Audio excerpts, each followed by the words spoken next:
Scott, what's going on, man? Thanks so much for coming in. I always tease these guys. They're desperate for talent getting me in here. Yeah, So, yeah. Really.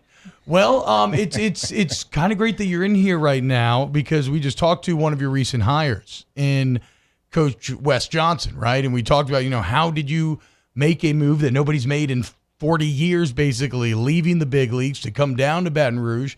But what I want to ask you is, it seems like when you hire someone, you have gone out of your way to empower them with resources, right? So whether that's getting like a Cortez Hankton for Brian Kelly, right, or going and getting Wes Johnson, is it fair to say that you want to make sure that, like, okay, your guys are going to sink or swim on their own merit? Like, there's not going to be any excuses about not having what they needed to succeed. There's no question about it, T-Bob. There's an expectation, especially in our league and at our institution, that we expect the best, and when you do that, you have to surround yourself by the best, and that means investing, and it means investing everywhere we go, whether it's in academic support, athletic support, or what we do for kids in the community and to train them. We try to get the best, and this institution represents that, and this program represents that, and it's,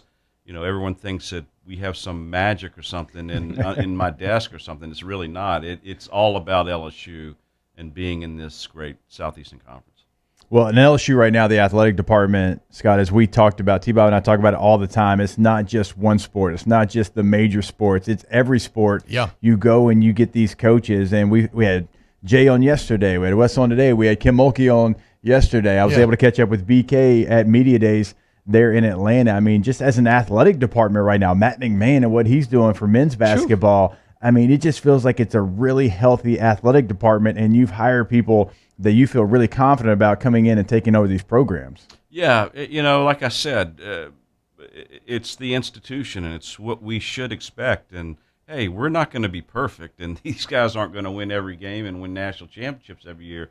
But I can assure you we're going to be competitive, and we're going to be proud of these young men and women and how they represent the university and what they do. But be rest assured there'll be stumbles in the road and there'll be mistakes that we make, but we're going to try to keep them to a minimum. Yeah, exactly, right? I mean, well, and it's such a fraught and kind of perilous thing hiring is, but thus far, all of the hires seems to have been a bit of home runs. I got to ask you about something, Scott, that I know you've been asked before and addressed before, and it's probably a little frustrating in some ways, but it's the kind of perception that LSU was or is behind in the NIL space. Now, this calmed down significantly after that first week of July, right, where LSU football runs off all the recruits, and it's like, oh, okay, all of a sudden they're top 10, and everybody's kind of like, okay, take a deep breath. But what is your response to the idea that LSU is behind from a resources standpoint in that space? It's just not true. Yeah. And just remember, NIL is not be-all, end-all. Everyone tries to make it paramount because it's the topic du jour. It's just another tool. Just like our facilities, just like our academic support, just like what we do to train our kids and give them everything to come to LSU. It's just a piece of it, and the kids figure that out and the parents figure that out. But it is an important tool, and our donors and our fan base has responded properly to it. Yeah. Now, look, do we like NIL? No. I mean, it is what it is. It's just like, hey, do we like pollution? It's there. We got to deal with it. And so it's just part of what we do and how we do it, and we're going to do it the right way. And Coach Kelly, Coach McMahon, Coach Mulkey, everyone has plans to do it right and to make sure that it doesn't upset team harmony, that it doesn't upset, what and how we deal with our fan base. And, and it's not going to be used for inducements for pay to play for high school kids. It's just not. We're not going to go that route, and we just don't believe in it. I've worked multiple conference media days, spring meetings over for SiriusXM, and it's been fascinating to me just the conversations that one conference can have that maybe another conference is not having. And the SEC to me was the chillest of all of them, and really, like, we're talking about on the field things. And I know the SEC has things that are coming up right now, But it feels like the conversation is just so much different in the SEC than it is in the ACC and it is in the Pac-12. But I had a chance to see you at spring meetings down in Destin. What were some of those conversations? Because for us, like, we were having a good time actually talking football at SEC Media Days. And so the conference, I know there's not that many things going on right now. Scheduling might be the most important. Well, there's a lot going on, but there's not. It's kind of like, as we were talking about down the Bayou life, T-Bob, it's like a duck paddling. It looks calm on top, but we're paddling our asses off below. And that's who Greg Sankey is. Yep. He's trying to think up the chessboard and what and how we do this. And, the expansion of the Big Ten, and we watch closely, but we don't overreact. And Right. Yeah. It's, things that we do. And I'm very pleased with the expansion that we did. I think it makes sense. Yep. It's smart. It's what and how we do it. And here we have a lot going on, but we're not, woe is us. We're not panicking. We're looking at it as, hey, when we're dealt with these court decisions that come down, whether it be Alston or whether it be, what we can do with NIL and what and how we have to do things. It's like, it's part of life now. We have to deal with it, and we're going to deal with it in the best way we can and look at it on the bright side of things. Hey, we're going to be able to benefit the student-athlete without turning this into a professional sport. Now, I know you've been in other conferences, but you spent a lot of time here in the SEC. Just when I see Greg Sankey, like, he gives me confidence that the SEC is going to be just fine. Like, there's no panic like you mentioned. He's got an answer to whatever question you throw at him. Like, he is ready. He's prepared.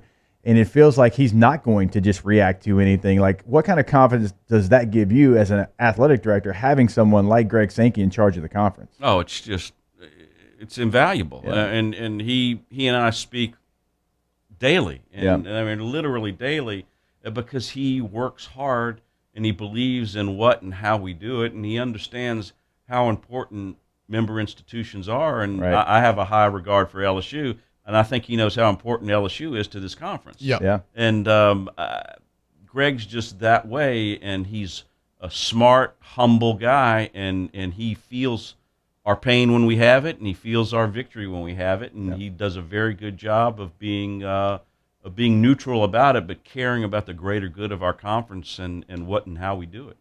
Coach, while we have you here, Scott, I got to ask you about this. Ohio State AD Gene Smith at Big Ten Media Days, talking to ESPN, was talking about the idea of a 16-team playoff. Logistically, I don't know exactly how that works. It would seem like the biggest hurdle from a pure entertainment standpoint. It does sound kind of very fun with some of the matchups you may get. Is that something that y'all have discussed at all? Yeah, we have long-term, T-Bob, and the key is, it sounds great, and it really does if you just take it as a snapshot. Yes. What you got to worry about, and you always have to think about, whether it's 8, 12, 16, is the importance of the regular season. That is so paramount because and I know, y'all are here, every weekend matters. Yes. And we got to keep it that way, and we got to make sure that every weekend matters, and we don't need to say, all right, here's LSU coasting at the end of the season because they're in the playoffs, where they're playoff qualified. No, I like that drama where we don't know till the very end, and we've got to play our butts off till the end. So you got to make sure that you're continuing to add premium value to the regular season games. And also something that we're talking college football that I hope doesn't go away, and it feels like it might be just like there's a regionality to college football. In the SEC, like, even the teams that they're adding, like, they all still touch at some point. Like, Oklahoma. Greg Sankey dropped it a few times. He dropped it. That's his word. I'm not going to try to use it. So, but like, there's still there's a regional aspect to it. And look, I'm all for adding big brands, but also like that part of it means a lot because you're playing against guys that sometimes you played against in high school and you kind of know each other. And I'm afraid like college football is just going so far away from that, even though the SEC is not. It's like, how are you going to make all these different time zones within one conference? The Big Ten now technically touches every time zone, and part of college football to me, the pageantry and everything that we love about it is that regional aspect of it. Yeah, it's important, Jacob. It's just I don't know how to state it, but you can see that our league's actions speak louder than its words. Yeah. And it does matter to us. Yeah. And I mean, he mentioned geography in his opening statement, Commissioner Sankey, 4 times, I think. Exactly. And the reality of it is that, look, I mean, everyone thinks that this is just a game for revenue at the end of the day. Man, there's an expense side of this budget. I was going to say, like, for the Olympic sports, for you as an athletic director, if you're a school on the West Coast and you're traveling on a Monday night to New York State, like, there's going to be some budget problems. Bingo. Yeah, I wouldn't want to be paying those bills. We can, a lot of our sports get in a bus and go to Starkville or Oxford or College Station or even at times Alabama and Auburn. For sure. So I mean it's important, and it's important to have that support in what you do and what your fans believe in, so they can have that ownership. And I think the geography part of it does matter. Scott, you've gotten to be a part of a lot of very cool moments since you've come to LSU to be athletic director. I mean, Heisman National Championships, nice little feather in the cap. I think LSU was the only school in the country this year that had a first round pick in men's basketball, baseball, and football. How was it getting to add another statue outside of the PMAC, finally honoring just a guy who put up numbers that would never be paralleled and would have put up even larger numbers had he played in today's game, and Pete Maravich. Yeah, it was really special for me because, as I told Jackie and Jason and Josh, that, hey, this is a kid, a 59-year-old kid who stalked Pete Maravich, when I was really a kid. Yeah, I saw a quote. You were trying to catch a glimpse of him? You were trying to catch him, like, going home or something? Yeah, his dad, Press, their family house was on Chevelle right near Tara. Okay. And I lived around the corner, and I'd ride my bike over there, always trying to, hey, where's Pete? I was stalking him, and he didn't know it. Yeah. And then also I was very lucky to go to one of the few basketball camps he did when he was in New Orleans when I was a middle schooler. And it was just, it's just magical for me. And it was really... It was really fun. That was a fun part of my life. And I think for my generation and older, it was a special time in Baton Rouge and a special time in the state for a guy, as I said, change the trajectory, not only here in LSU basketball, but change the trajectory in the world. Yeah. The guy was a freak show. He really was. And I say that in a non-pejorative way. Yeah, no, I mean, the numbers, it boggles my mind. He averaged over 40 points 3 seasons in a row. Listen, that'll never be touched. No, only one person's ever done it since, and it was the year after, and then it's like only a handful have ever even averaged 30. And again, no 3-point line. Scott, one conversation that we have a lot with the audience, or with ourselves here, right, and everything in sports, right, it's about expectations. And I've been very firm on this stance, kind of adopted the line that, look, I've heard enough, I've seen enough out of Brian Kelly. There's a long-term commitment. Long-term, I fully believe LSU is going to be consistently championship relevant once again, right? But how do you deal with kind of short-term expectations, like here in year number 1, where it is a lot more kind of unsure about exactly what this team looks like? Yeah, always very philosophical about it. I always believe in building a solid base and something that's sustainable in what and how you do it. My first job in collegiate athletics was at University of Washington, and I came in on an 0-12 football team. So, oh wow, I've seen rock bottom. It was that team. Yeah. Oh man. And so I was the interim, and obviously we had to build back. And obviously this is far from that, but I understand, hey, being on top, and I also understand being on the bottom and what it takes to get it right. And I just plead and ask our fans to, hey, look at us and judge us, but also judge us on a long-term basis. Yeah. People in the Wall Street world, are always worried about the quarterly number. The long-term is what it matters. And, we buy funds for 5 years, not for 5 months. Yeah. And so we're into this thing, and I think we're going to be in a very good space. And here again, using that analogy in Wall Street, past performances aren't indicative of what's going to happen in the future, but they're good indicators. And Brian's, wherever he's been, has been very successful, and it's just going to take that time to get and win championships. And I believe that in the bottom of my heart. Wait, real quick, Jake. Sorry.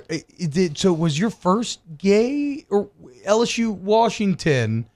when we played them. I want to say that was right after the 0-12 season, right? Yeah. Oh, wow. No way, dude. Okay. That was my first ever. So it was a great stadium. It was fun. Down there. And then I'll never forget, it was close, and we were like, man, do we suck? But then y'all beat USC the next week. Yeah, we did. And I remember before the locker room, we're like, hey, okay, we're better, guys. We're better than we We're thought we not were. that bad. Yeah, we had a great kid there who I'm still close with, Jake Locker. Yeah, hell Yeah, yeah, man. absolutely. Hell yeah. And I always tease him. I said, man, had you not fumbled in the red zone, dude, I would have been cock of the walk in Baton Rouge, dude. 24-17. I'll never forget it, man. Sorry, Jake. Go ahead. No, you're good. That's a great question. But something that I think a lot of people kind of freaked out about was all of the change within the football program. But LSU was in a very unique situation that there was a lot of people that lasted through 3 head coaches and have been here 20 plus years, and they got used to that. But that is in no way the norm. I mean, that was a very unique thing, and it worked out, and those coaches won championships. But I think the reset was something that typically happens a lot when you change staffs. It just didn't happen here at LSU, so there's no reason for me, at least, to panic. It's just it had to be done. It hadn't been done in a long time, and when you bring a coach like Brian Kelly in, like, no, he's got a way of doing things. That's why he's the winningest current coach in college football, and you have to allow him to do so. There's no question about that, and there always is that, and there's growing pains with it, but it's growing pains in a very positive, constructive way, and that's what I enjoy watching and enjoy being built. If you don't mind me regressing a little bit, T-Bob, you jogged my memory. Yes. I tell you a funny story about an LSU great in that game. Steve Sarkisian was my first-year coach. Oh, Sark was the coach, dude. I forgot. Yeah. Wow. And so anyway, he goes, Woodward, come in here, and this is after the game. And he says, pulls the film, and we had run a screen pass out of the backfield and caught everyone napping on LSU's defense. Yeah. And our little probably 4'9" running back was trotting down the field. And from the opposite side of the field from corner comes Patrick Peterson and runs him down. And Sark goes, that's a freak show. Yeah. And then he goes on to say, and here's where the story gets better, T-Bob. He says, all those dudes I had at USC from 2000, dudes, Reggie Bush, Matt Leinart, all those cats coming through there. He says, without a doubt, Patrick Peterson was the best athlete ever to step foot on USC's campus because he came in for a camp. I mean, there you go. I was like, whoa, man. Yes, and that is something that I will, that I think I would second as well. That he is probably the most physically talented football player ever shared a locker room. I do always see that Tyrann Mathieu in terms of just total package. Everything was probably the best player that I ever shared the field with. But, oh, man, that's so fascinating, man. I have very positive memories of that entire Imagine as a Washington coach, trip. though, watching that being like, we got him fooled, but all of a sudden what are you supposed there's a to guy do? that we don't have on our roster that's coming, and he's making a play across the field. No, I mean, at a certain point, what are you supposed to do, right? And I'm going to waste y'all's time again. This is another thing that Sark did, and I knew he had the eye, just like I did on the SEC. He had a vote for the Heisman Trophy when Honey Badger was up. Yeah. He says, no brainer. He voted for Honey Badger. Yes. He goes, he is the best player in football, period. Yeah. It's And he showed me the film again. He goes, look at this. He goes, he changes the game. the fact that he made it to New York in the offensive era of the Heisman, I think shows that, yes, like objectively he should have won in the year. But, it's kind of become a quarterback Correct. type of war. Yep. Not all bad, though. No, we no. got one sitting over here now. We love our guy, and we love our guy, Joe. Dude. Hell yeah, dude. Man, it's got to be kind of crazy for you, Scott. You look around right now. You got Sark at Texas, Jimbo's at A&M. Like, a lot of these guys used to work now that you're going to be doing battle with over these next few years. It's kind of fun. Yeah, it is. And, it's I'm very blessed and very lucky to be a part of this. And I got into higher education in 2000 and athletics shortly thereafter, with a very bunch of talented people that you guys were involved with, and you got to experience it. So I'm not telling you anything you don't know. It kind of rubs off on you, and you get good from it, and you continue to get better. But, it's just fun. For me, having experienced the Nick Saban tree and then go into Seattle and go to the Pete Carroll tree, I learned a lot, because there's two ways of doing things, and as you well know, O really came out of that Pete Carroll tree. Yep. Yeah. So there was a closer bond than people understood with O and I, and that was part of it. Yeah, man. And look, I mean, objectively, the writing was kind of on the wall, and change took place. And as we said, it was almost like the prescribed burning of the forest. And now life begins anew. And it's exciting, man. Jake alluded to it. Mac Man out here killing it on the recruiting trail, despite the fact that none of us thought he could. Jay Johnson is building a Death Star, seemingly, in Alec Box. Coach Mulkey, I mean, nothing needs to be said about her. And then the winningest active coach in all of college football, in Brian Kelly, which I don't know if you heard the Clark Lee line from SEC Media Days. Probably my favorite answer of all SEC Media Days, where he just talked about being a young coach under Brian Kelly and how empowered he felt to like do his job. And it's like, man, I mean, it's what everybody wants to hear out of their boss. And I feel like you kind of approach management the same way. No question about it. You hire good people and let them do their job. It's very important. Scott Woodward, LSU Athletic Director, thank you so much for hanging out with us today on Off the Bench. Thanks for having me, guys. Yeah, we'd keep you another 45 minutes, so you probably... I imagine you have things to do. Like you said, paddling under the water there. We got more OTV coming up next.